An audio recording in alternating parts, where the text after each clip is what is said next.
Achtung, dies ist ein Special, ein Filler und hat nichts mehr mit der eigentlichen Geschichte zu tun. Info: In dieser Geschichte geht es um meine beiden Hauptcharaktere und einer weiteren Person aus Gegensätze ziehen passen sich an. Wenn jemand diese Geschichte noch nicht gehört hat, es jedoch noch vorhat, Spoilerwarnung für alle Hörer, die noch nicht bis Kapitel 2021 gehört haben. Osterspecial. Kapitel 1. Egghound. Irdesicht. Verschlafen öffne ich meine Augen, blinzle einige Male. Ich drehe mich wegen der Sonne etwas zur Seite, genieße jedoch noch einen Moment lang das bequeme Bett und die warmen Sonnenstrahlen auf meiner Haut. Die gelb verfärbten Strahlen durchfluten mein Zimmer und lassen es gemütlicher und entspannter wirken als sonst. Ich reibe mir den Schlaf aus den Augen, richte mich gähnend auf und strecke mich einmal ausgiebig. Ich lasse meinen Blick zu dem Kalender an der Wand leiten. Meine Augen weiten sich, während sich mein Grinsen scheinbar über beide Ohren erstreckt. Eilig springe ich aus meinem Bett, renne zu dem kleinen Schrank und reiße einige der Schubladen auf. Ich ziehe ungeduldig ein weißes Hemd, eine knielange Hose, Socken und einen Pullover heraus. Ich laufe aufgeregt in meinem Zimmer hin und her und packe einige Dinge in einen dunkelroten Rucksack. Kurz halte ich inne, als ich einige aufgeklebte Blumen auf genanntem Rucksack entdecke, sehe dann jedoch auf die Uhr und stopfe schnell noch meinen blauen Hasen hinein.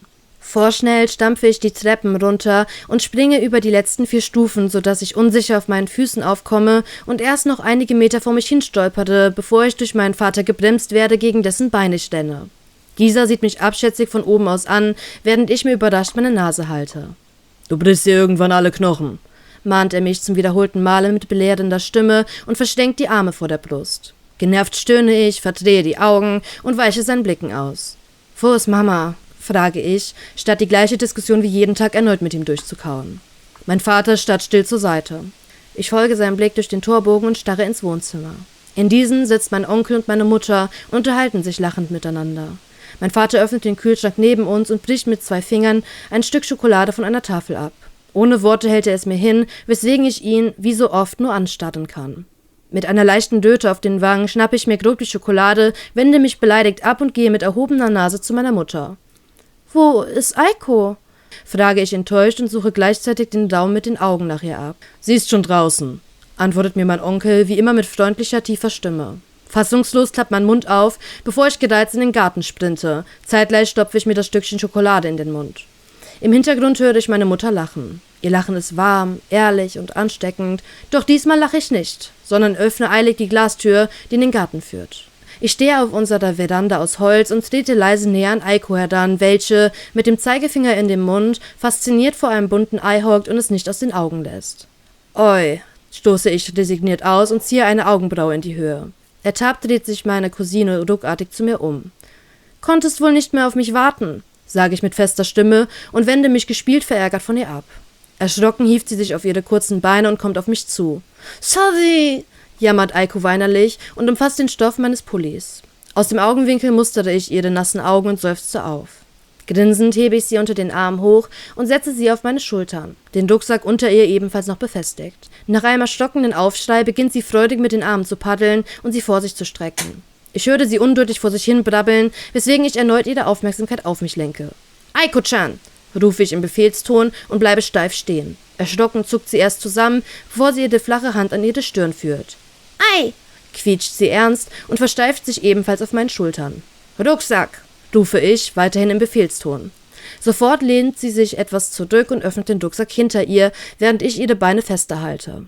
Sie holt einen bunten Anglerhut, ein kleines Fernglas aus Plastik und eine von meiner Mutter gekritzelte Karte heraus. Schnell zieht sie sich den Hut über den Kopf, entfaltet die Karte und sieht durch das Fernglas. »Da«, schreit sie aufgeregt und deutet vor uns auf einen Strauch mit Beeren. In Schlangenlinien laufe ich auf diesen zu und lasse Eiko dann kurz davor runter. Freudig stampft sie auf den Busch zu, beugt sich runter und krabbelt etwas in diesen hinein, um an das rosa-blau getupfte Ei zu kommen. Strahlend kommt sie mit dem Ei in der Hand aus dem Grün zurück und hält es mir stolz entgegen. Ich tätschle grinsend ihr den Kopf und steife den Rucksack ab. »Wir gehen jetzt auf Schatzsuche und hier drin sammeln wir unsere Beute«, erkläre ich ihr und öffne den Rucksack soweit es geht. »Ei«, erwidert sie und legt das Ei so vorsichtig wie möglich auf den Boden des Rucksacks. Mit der Karte bewaffnet sucht Eiko die Gegend mit ihren Blicken ab.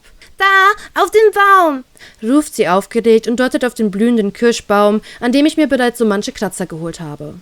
Ich muss wegen ihrer falschen und so niedlichen Aussprache grinsen und positioniere sie erneut auf meinen Schultern. »Halt dich fest«, forderte ich ernst und strecke meinen Arm nach dem ersten Ast aus.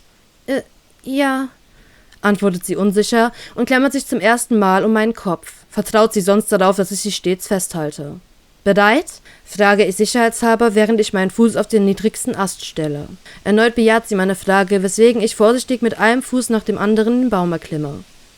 Los, Eiko, sage ich grinsend und stelle mich leicht auf die Zehenspitzen. Sie reckt sich dem grün-lila gestreiften Ei entgegen und bald darauf hält sie es mir, erneut mit Stolz in den Augen, ins Gesicht. Ich kann nur lachen, während ich bereits wieder vorsichtig runterklettere. Die letzten Zentimeter halte ich Eiko erneut fest und springe einfach runter. Kaum habe ich den Boden berührt, strampelt sich meine Cousine von den Schultern und rennt zu dem roten Rucksack. Viele verzierte, gefärbte und beklebte Eier folgen, versteckt an den unmöglichsten Stellen, an die wir ohne die Karte nie gedacht hätten. Satte 3 Stunden haben wir mit der Ostereiersuche verbracht, bis wir wirklich jede mit einem Kreuz markierte Stelle erkundet und je ein Ei gefunden haben. Ausgepowert hebe ich den Rucksack und die eingeschlafene Eiko hoch und trage beides ins Haus zurück. »Mama«, flüstere ich und deute auf die Kleine. Sie lacht leise auf und nimmt sie mir vorsichtig ab, reicht sie an meinen Onkel weiter. »Alle gefunden?« fragt mein Vater zweifelnd, als er an die guten Verstecke denkt. Ich nicke stolz und wische mir grob mit den Handrücken über die Lippen, um etwas Schmutz zu entfernen. Mein Vater nickt geknickt, bevor er mir grinsend den Kopf tätschelt. »Nicht anders zu erwarten. Aber du hast länger gebraucht als letztes Jahr. Ich werde immer besser«, lacht er spöttisch, weswegen ich beleidigt seine Hand von meinem Kopf schlage. »Du alter Sack! Ich hatte auch die ganze Zeit Eiko auf den Schultern. Nächstes Jahr finden wir sie doppelt so schnell«, giftig überheblich und verschränke die Arme vor der Brust. Mein Vater lacht erneut spöttisch auf und stemmt die Hände in die Hüften. »Das will ich sehen, Kleine.« »Das wirst du«,